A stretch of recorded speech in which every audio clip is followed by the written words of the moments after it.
we have another young Indian with us today in the Voice of the Young segment. Hello, everyone. Today we have with us Pratik Purohit. Over to you, Pratik. Let's hear from you. Yes, so my name is Pratik Purohit, and I am basically from Ratnagiri, a small hometown between Mumbai, Goa, and I'm an economics student. I have a master's in economics. I'll talk about my background a little bit. I'll tell you how I got into economics and how what I'm doing currently. So, quite interesting. This is how I write my SOPs also, saying that my primary education happened at a very rural area where there was only one commute bus for a day. Then I moved to secondary higher education where I migrated to do a semi-urban kind of city where you had movie theaters, you had a good connection, it had convent high schools. So I completed my secondary education in quite a better place. Then I moved ahead. I went to Mumbai for my undergrad graduation, which was a metro city, kind of a good exposure. I got to know more about how to live in a city. I kind of become a city boy. And then I did my master's in UK, which was in Loughborough. I did my economics and international business in Loughborough, which was another step going out of India. So looking at my educational background, I kind of have experience of living through these all semi-urban, urban cities to an international level. So, was your going? just a minute? Was your early schooling in Marathi or in English? My primary education was in Marathi, and then I switched. When I went to a semi-urban area, I went to convent high school. So that's where my English education started. So how did you manage? How did you manage to switch from Marathi to English? So basically, actually, I come from a very middle class family. So the parents always want their child to have a English speaking curriculum in their school. And luckily, my parents and my grandparents are come from a very educated background. Okay. So even though I was not in an English speaking family, we were quite familiar with reading English books since very young age. Okay. That's why that wasn't like language wasn't a barrier for me. Okay. All right, good. Let's continue. So, Mumbai, where did you go to college? So I went to Dhanukar College, which is very famous for commerce. Yeah. Initially, I tried to become a CA, a chartered accountant, which was like my aspiration when I did my 12th. And then quite soon, I realized that taxation is not my game. And by that time, I realized that I was doing really good in my grades at economics, which was sometimes certain things motivate you in a way you don't know. And like it gives you a path where my professor told me, why don't you look for an options in a similar field? So that's how I got into looking for options. For example, till graduation, I wasn't even aware that what economics does or what is a role of economics which we usually play. But from my childhood days also, I was always connected to NGOs and stuff because my parents are deep into social work. Okay. So I had a background and context of resource allocation, how resource allocation matters and what all these things are. But I wasn't aware of the theoretical part and terminologies and how it shapes our day-to-day lives. So after my graduation, I kind of interned a lot of places. In a new channel where I tried, if I wanted to do a journalism, I interned at a journalism institute.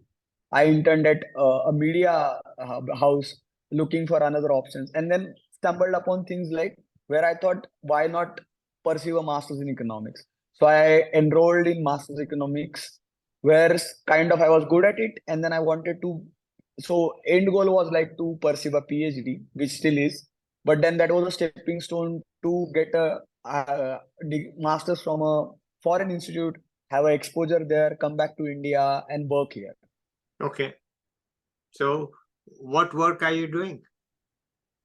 Yeah, so right now I'm an associate consultant at Athena Infonomics. So Athena Infonomics is a global firm. We do a lot of monitoring and evaluation on economic projects, which is what I wanted to do. So basically, whatever I studied at my master's level, I am applying exactly that at my current job, which is very rare that what you learn, you get to apply at your current stage.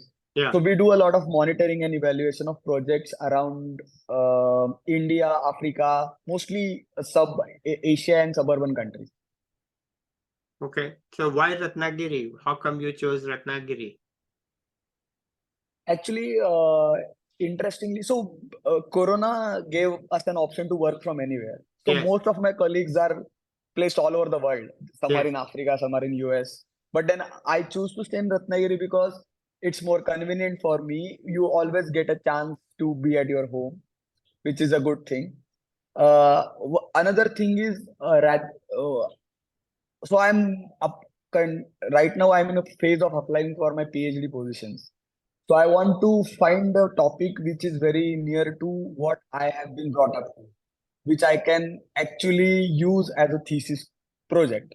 So Mm-hmm. living in Ratnagiri, I am kind of dwelling into different subjects which are around my localite, which can help me make a thesis which possibly can help me back when I complete my PhD and I come back to India. Mm-hmm. And the Ethla, they pay you well, and so you are quite happy. Yeah, they pay me decent amount compared to other firms.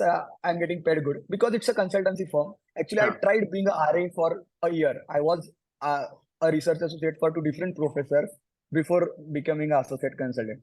And to be honest, for me, monetary like money matters a lot for me equally, and it is a motivation factor for me. And to be honest, in India, RAs are not paid that well. Okay. Like I have denied a lot of RA positions just because the project is very great, but then I can't sustain on the amount of money they're paying me. Yeah. Like it's bare minimum, yeah. Because I am on a student loan, I have other responsibilities. Even if I want to pursue certain topic or work under a very renowned professor, the amount they pay is really not convincing for me to move from my hometown to that place and then revolve my life around that. Okay. So this is suiting you for the moment, right? You are able to work globally, though you live in Ratnagiri, right? Yes. Yeah.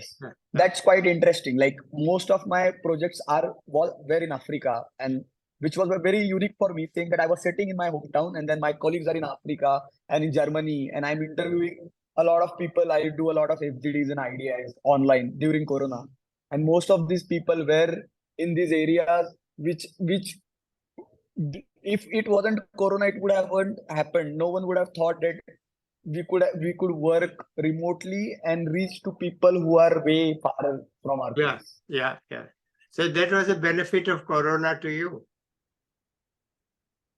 Yeah, can't say actually a benefit, but then it turned out to be a pro. Okay. All right. Well, all right. What else is on your mind these days? Actually, considering my age right now, I am in a phase of applying for a lot of economics PhDs, Yeah. and that's what going on my mind. I'm writing a lot of SOPs and writing a lot of research proposals, looking around Indian economy, thinking about the ways so where I can fit in what kind of supervisor I want, and generally as a once you get to know about that's what the subject is very interesting me about is in any area you can fit economics is what I feel. Yeah. Even in parts of psychology or in parts of health issues, anywhere you see the problem, you see there is an economic problem behind this. So Yeah. that's what I do these days. I try Okay. to find the economic reason behind any problem. Okay. Can you give some example? uh, sure. Yeah. So here, right now, I'm looking at a laterite mine. What my current project is, we are looking ecologically sustainable laterite mining, which is where we do in our local language we call it chira, which is a stone, and then uh, in our coastal area we do a lot of mining for that stone. But the government wants to know whether is it ecologically sustainable? How long can this mining go on? And what are the replacements to this? So looking at a overall perspective, people think it's just a replacement issue. But then after dwelling into it, you think, oh, there's a lot of economy behind this mining, a lot Mhm. of different vendors, a lot of lobbying, a lot of benefits for ecology, which people don't know are around this. But all this has a certain economy behind this because the people who stay here, they can afford this stone. Uh, Construction cost goes down. It is very suitable for climate in this area. These kind of things usually are not termed as economic. We don't say this is the economic term, but Yeah. this is the economics which revolves around that business. Hmm. So that's one of the examples, which is very interesting. That's why I'm right now in a process of data collection, which is very interesting. Okay. Wonderful. So it's a very local problem. It's a Yeah, problem. yeah, it's very. That's why I choose to stay in Ratnagiri. Okay. Wonderful. Okay. Anything else you want to add now? No, no, it is nice that you are conducting these interviews and you are giving a platform to people like us and students like us. And we hope to, listen to a lot of similar people in similar fields, different fields, Yeah, that is who going are to doing happen. something Yeah. great and sitting in there. Yeah, yeah. It's nice that people from different corners are working on their own but have a same aim of contributing something. That is very nice to hear. Okay. All right.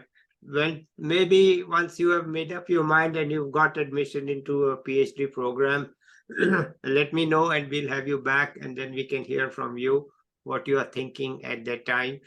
From Ratnagiri to X. And we want to know what this Yes, yes. we want to know Yes, what the definitely. X is and we Definitely, will find definitely. out about it. Okay, so let's say bye to the viewers. Bye, Yes. everybody. I'll be back soon with another young person or an expert. And till then, bye. Bye. Thanks a lot.